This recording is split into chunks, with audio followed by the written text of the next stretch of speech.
Ramai student ingat nak kahwin ni kena kaya dulu, tapi sebenarnya anda boleh start dengan persediaan awal.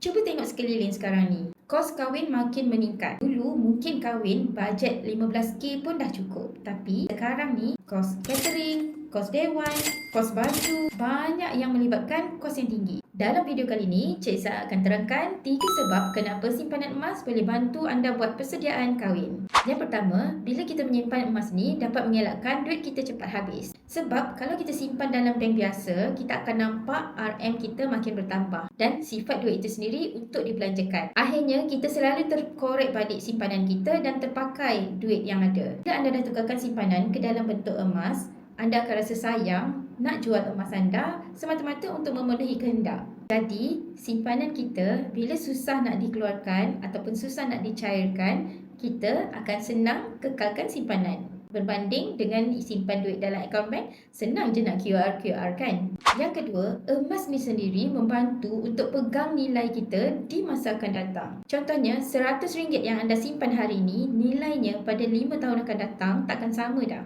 Tapi bila kita simpan emas, harga emas makin lama makin meningkat dan emas dapat mengekalkan kuasa beli kita 5 tahun akan datang.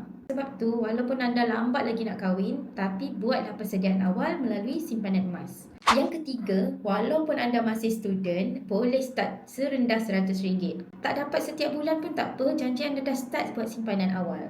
Jika anda berminat nak buka akaun emas di Public Gold, klik link dekat profile, Cik Sa akan bantu step seterusnya.